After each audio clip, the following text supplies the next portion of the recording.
If you'd like to make your NFL games a little more interesting, you've come to the right place. It's the Even Money Podcast with Ross Tucker and Steve Fezzik. Yeah, Vegas, baby, Vegas. It is the Even Money Podcast presented by DraftKings, America's #1 rated sportsbook app. Here's what we do. 30 minutes every week. The best 30 minutes of on-demand audio or video content as it relates to betting on the National Football League. The schedule came out last Wednesday night. We've had plenty of time to dissect it. I even spoke to Warren Sharp yesterday, who's perhaps the greatest schedule inequity researcher on the Ross Tucker Football Podcast.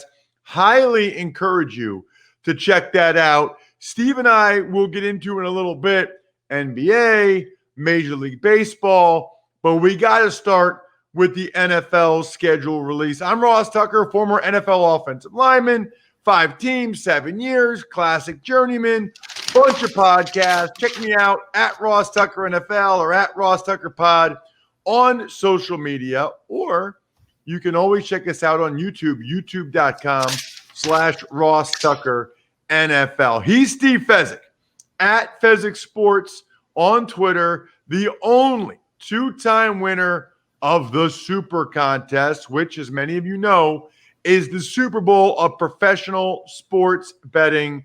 The one and only Steve Fezzik, who, by the way, had a very cool tweet, I thought, this week, Steve, that related to Joe Girardi. I like that. Tell me that story. Yeah, so Joe and I graduated same class, Northwestern, industrial engineering. I always get a kick out of so many people you'd see, like random fans. Oh, Girardi's an idiot. He has no idea what he's doing, etc. And Joe was a fine engineering student at Northwestern. I remember one time he's studying at Tech Labs, and I said, Joe, it's midnight. Don't you have a game tomorrow? And he's like, yes, Steve, but baseball won't always be there for me. I've got to make sure that I get my priorities straight. Well, look, turns out baseball worked out just fine for him. That is really funny. Baseball will always be there for him. That is awesome. I love hearing stories about like that. So he was a pretty serious guy. Yeah, he was the friendliest guy, obviously popular athlete and the like, but very approachable. I don't know anyone that would have anything negative to say about Joe at Northwestern. Just the consummate collegiate athlete embodied. Were you an industrial engineering major? I was, yes. Wow. And how do you go from industrial engineering major to being you were an actuary, correct? Yeah, industrial engineering works a lot with probability and statistics. So based upon that, becoming an actuary was a natural thing to do after I got done with college.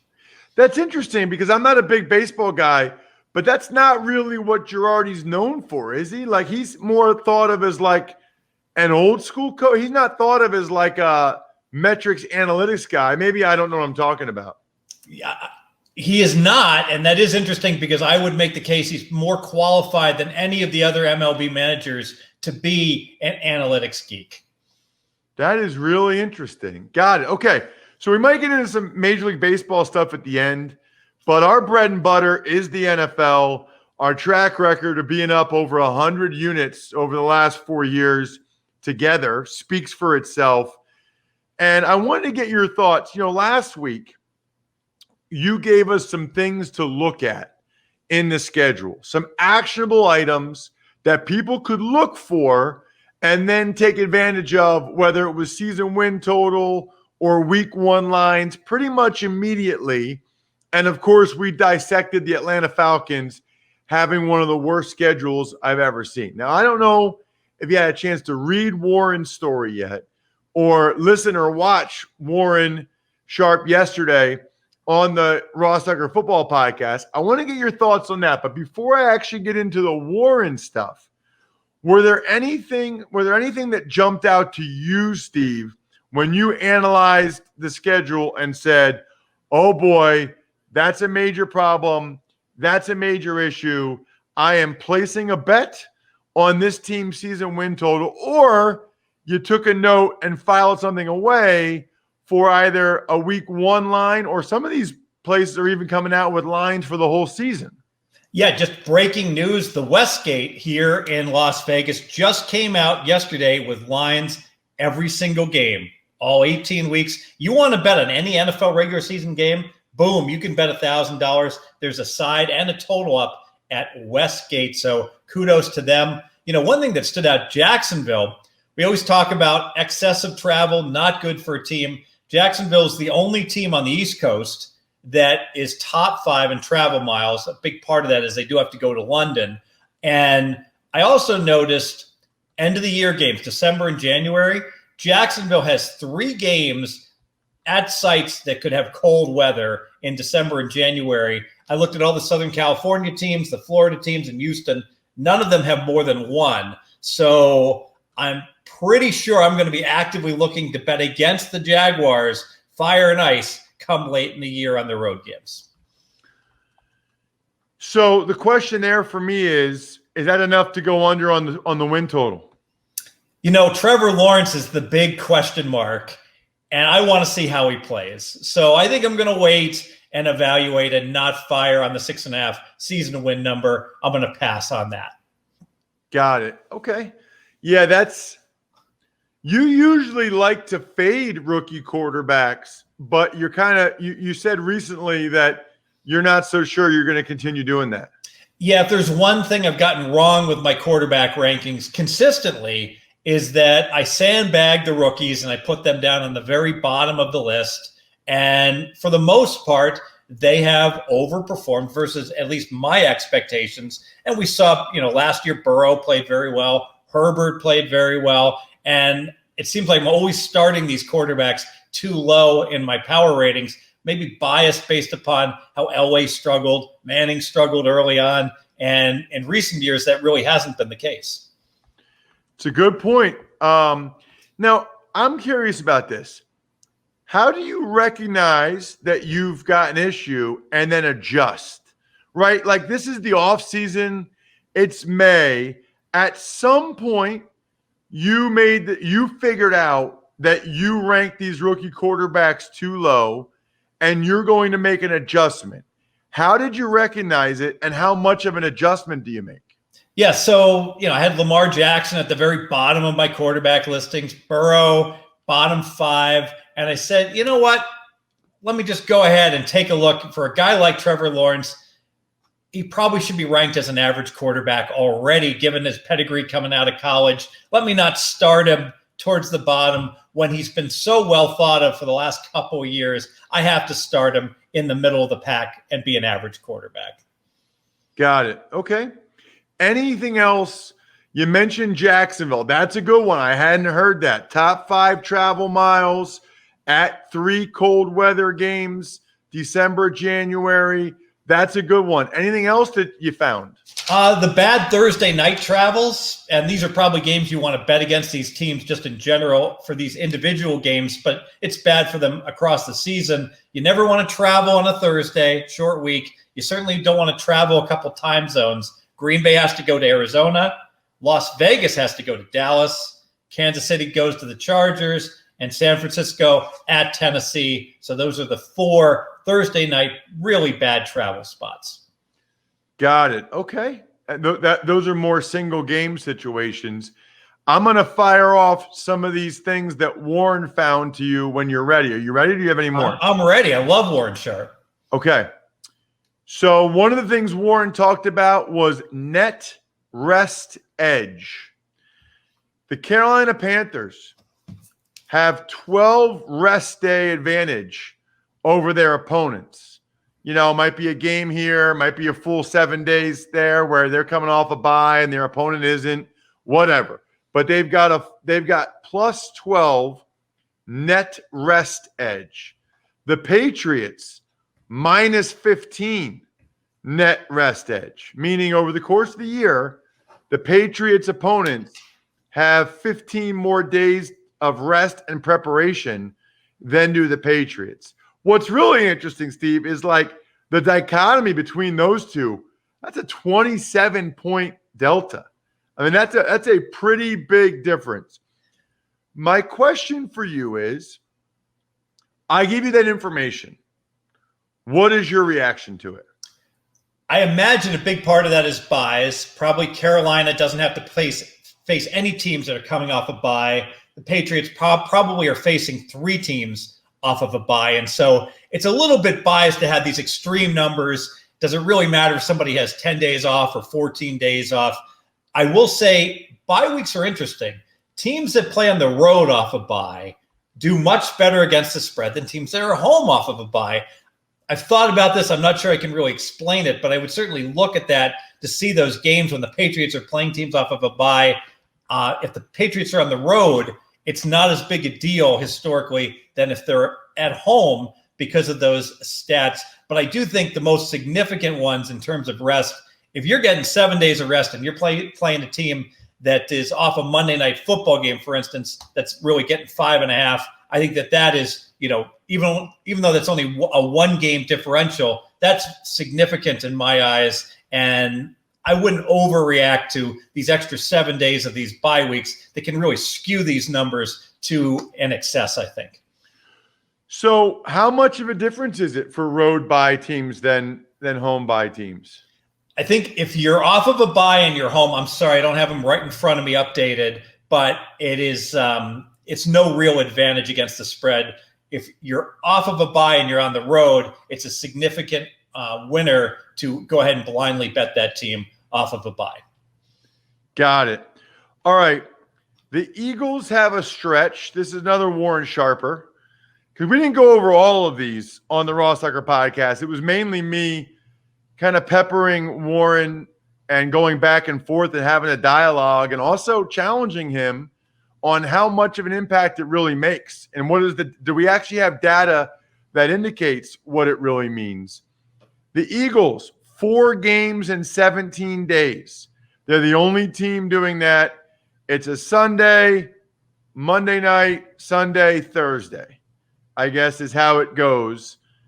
Does that mean anything to you? It does. And, I think back to last year's COVID year where I think the Ravens had to play on a Wednesday, then a Tuesday, then a Monday, then a Sunday. So they kept having to play 6-day weeks. That cumulative impact, I absolutely do think is significant, where you're just not giving your body enough time to rest. One thing that's interesting about the Eagles, they have a very much front-loaded schedule. I think in their first 7 games, they play the Lions and 6 arguably pretty good teams where they'll be an underdog. And if things go south early for the Eagles, a team that has contended, obviously, for championships in the past, I could see it just go to a full rebuild mode for the Eagles if they do start out the year 2-5, 1-6. The Bears, Steelers, and Washington all have 6 games versus teams with more rest and time to prepare than they do. So we have the net rest edge. This is actually on a week-to-week basis. 6 times, whoever the Bears are playing, they have an extra day or week or whatever rest edge than the Bears do. 6 times for Bears, Steelers, Washington. Your thoughts?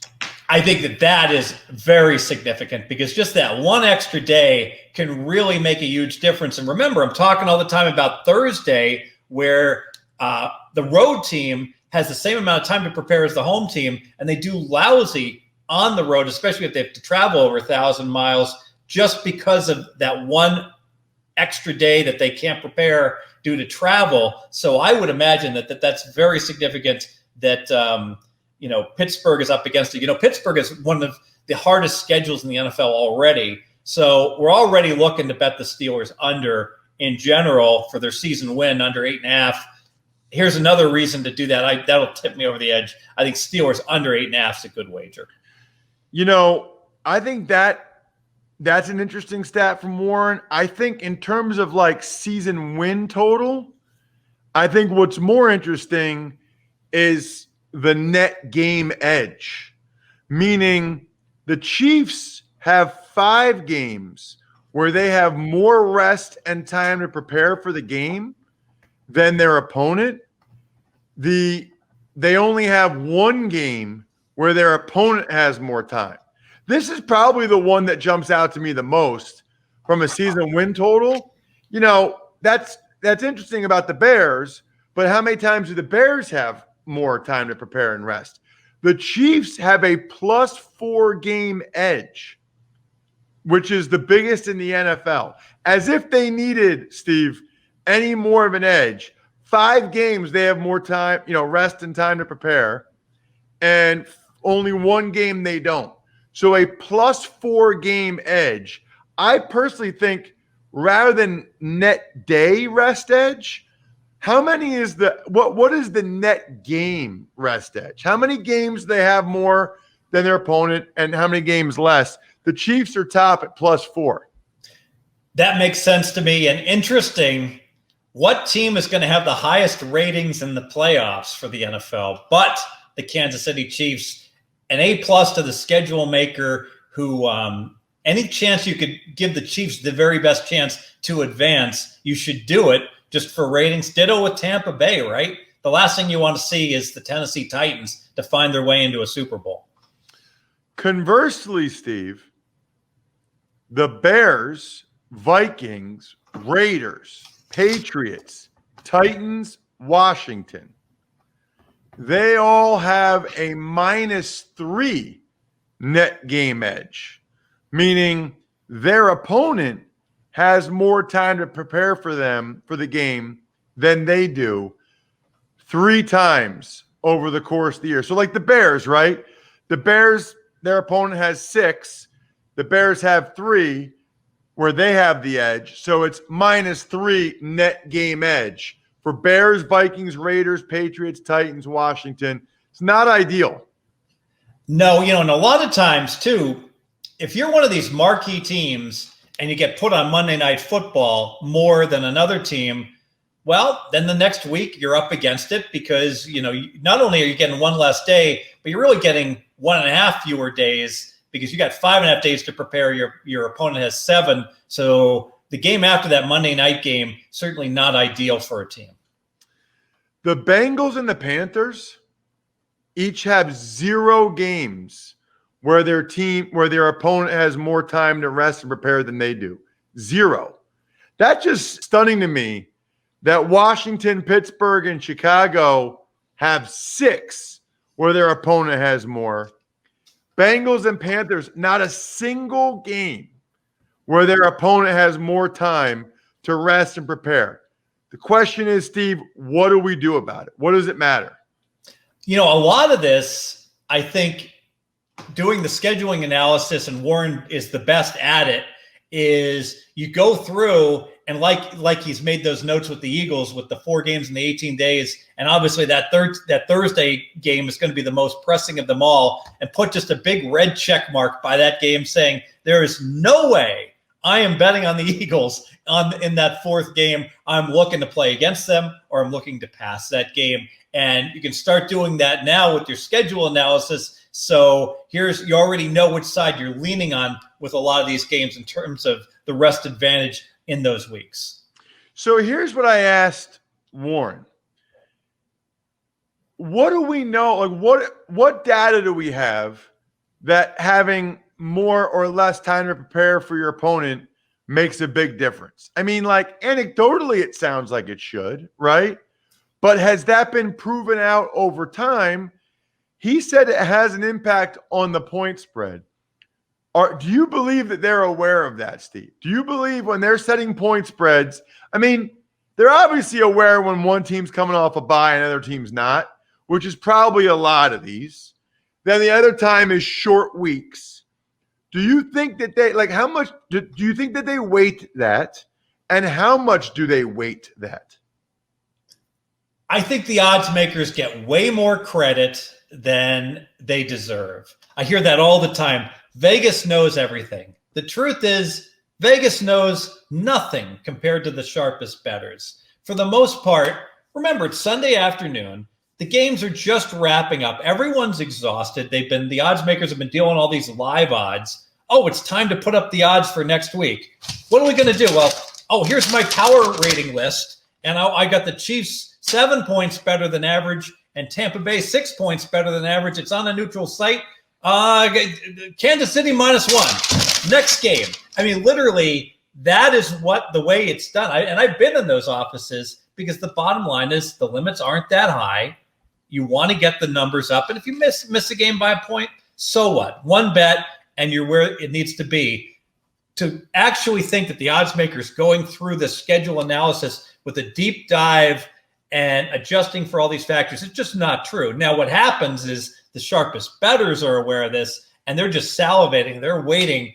Hey, Cleveland's off of a bye. Baltimore just played Pittsburgh. I'm betting the Browns when this number comes out because the odds makers aren't going to adjust enough for the value of that bye for Cleveland later in the year. Got it. That was sort of my question, which was what is the actual impact? I did want to get your thoughts on some of the stuff going on with the NBA playoffs. I will say this. How about our dudes over at DraftKings? All players who place a bet on the featured basketball game will have a hand in lowering the over-under on the game. For every 1,500 players who bet the over-under will drop by a point. It's time to hammer the over. I'm sure you've seen the tweets. Get on your DraftKings Sportsbook app. Use the promo code Ross. Hammer the over. They're giving you free money. This is your chance to improve the odds. Hammer it. Hammer the over. Promo code Ross. Limited time only at DraftKings Sportsbook. Speaking of that, Steve, I know you and I were texting. I always love to get your thoughts on what's going on in these other sports. Play-in games. You have an idea on play-in games. I'm telling everybody to hammer the over, but you got another idea. Well, hammer the over at DraftKings, but if you're betting anywhere else, not that you necessarily would, hammer the under, because I went back and looked going back to 2003, and in double elimination games, Game 7, if you blindly bet under, 63% of the games have gone under in the NBA in Game 7s since 2003. So why is that? I'd make the case 2 reasons. One is teams have made adjustments to limit the offense of the opponent. You get to know your opponent really well, and we see that as the playoff series gets deeper and deeper and deeper, the totals tend to slowly go downward properly. But also, the whole concept of winner take all and this game decides the series is huge. And because of that, teams play closer to the vest.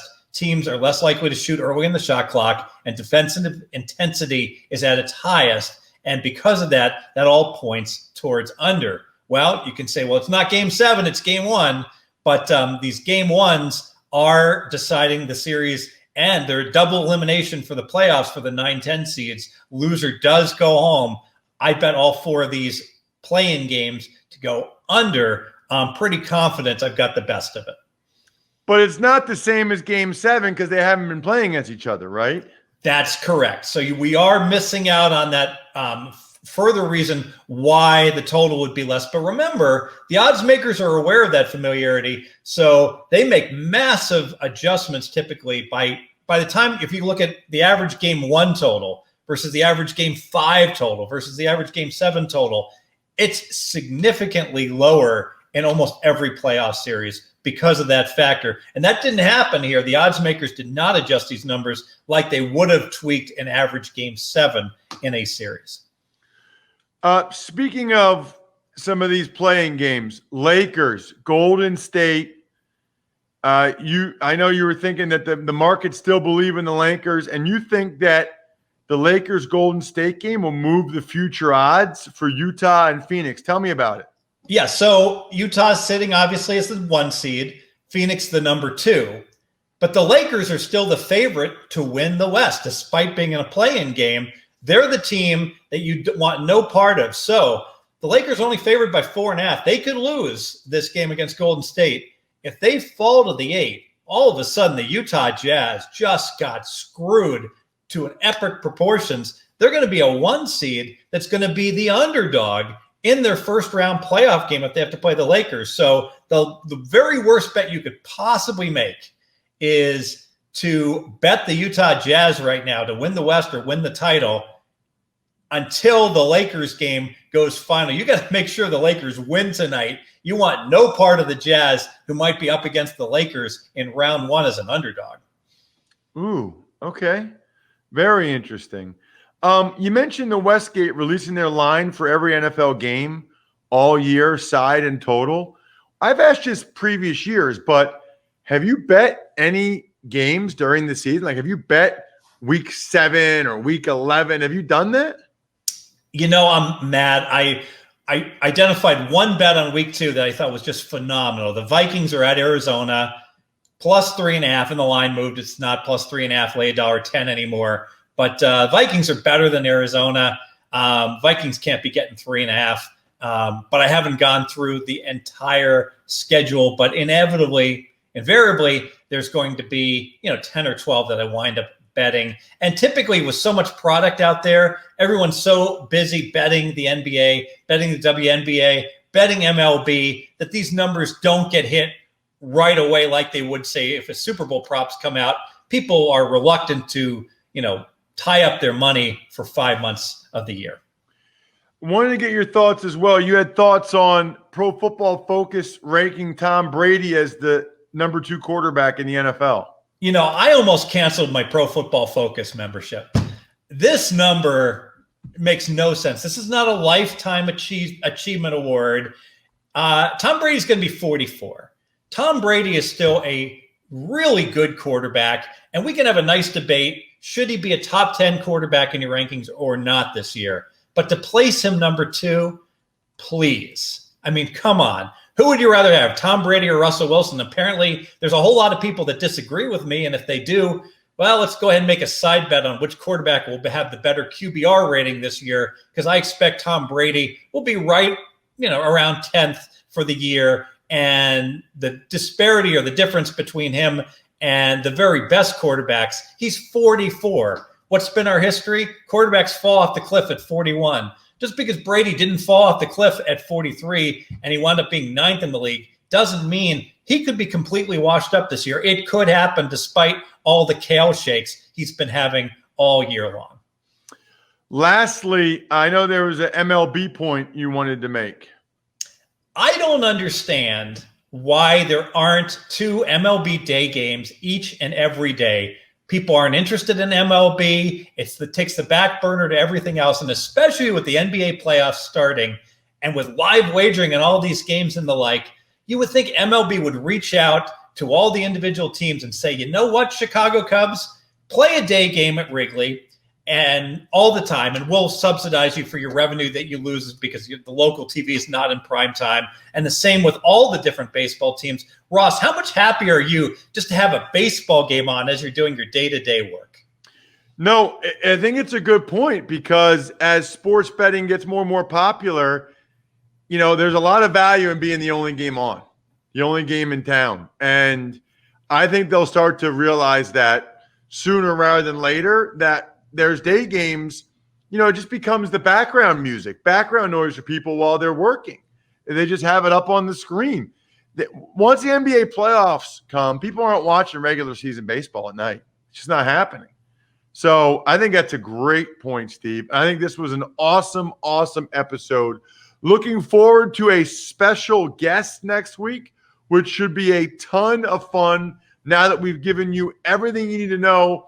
We gave you the NFL schedule stuff ahead of time, and then we did the breakdown, including the Warren Sharp info and Steve's info on Jacksonville, rookie quarterbacks.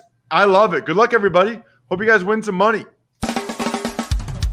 Thanks for listening to the Even Money Podcast. Make sure to also subscribe to the Ross Tucker Football Podcast, The Fantasy Feast, Business of Sports, and The College Draft. All available at Apple Podcasts, rosstucker.com, or wherever podcasts can be found. A lot of times on the show, I mentioned DraftKings. Here's what you need to know. You got to be 21 or older, New Jersey, Indiana, or Pennsylvania only. New customers only. Restrictions apply. See DraftKings.com/sportsbook for details. Gambling problem, call 1-800-GAMBLER, or in Indiana, 1-800-9 with it. By the way, if what I was talking about included a deposit bonus, doesn't always, sometimes it does. Deposit bonus requires 25 times playthrough, and deposit bonuses are paid out in site credit.